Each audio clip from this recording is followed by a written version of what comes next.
দেখুন আজ জামাই ষষ্ঠী।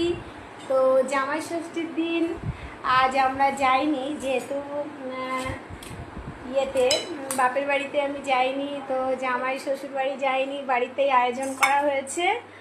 তো আপনারা দেখুন, আয়োজন করেছি আমরা। বলি আজকে জামাই যত্ন আমি করবো, আজকে জামাই যত্ন করবে সবাই, আমি আমার বরকে যত্ন করব। তাই আমার বরের জন্য আমি ভালোবেসে দেখুন রান্না করেছি। এই আমার বর, দেখতে পাচ্ছেন? এই হচ্ছে আমার বর। আজকে শ্বশুরবাড়িতে যাইনি, তো জামাই ষষ্ঠী হবে না, তো ছুটি ছিল, তাও কাল আবার ডিউটি আছে, এই জন্য আর যাওয়া হয়নি। তো আর কি করা যাবে, এই জন্য দেখুন আমি রান্না করেছি আমার বরের জন্য। আমি বলি সবাই জামাই ষষ্ঠী করবে, আমি আজ আমার বরের ষষ্ঠী দেবো।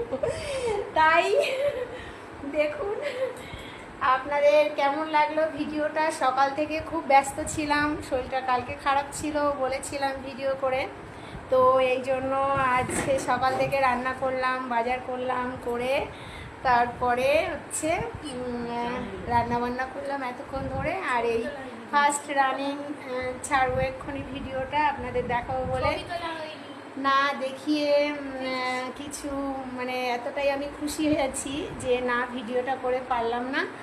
তো আমার আয়োজনটা কেমন হয়েছে যদি ভালো লাগে তাহলে প্লিজ কমেন্ট করে জানাবেন। দেখেছেন জামাই আর থাকতে পারছে না, এত খাবার দেখে জামাই খাওয়া শুরু করে দিয়েছে।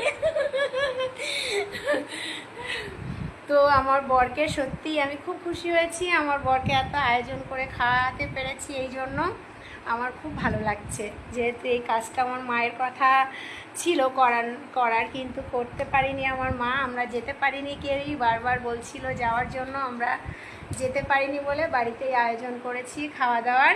তো তোমরা কে কে খেতে চাও চলে আসো আমার বাড়িতে, দুপুরের খাওয়াটা এখানেই খেয়ে যাবে।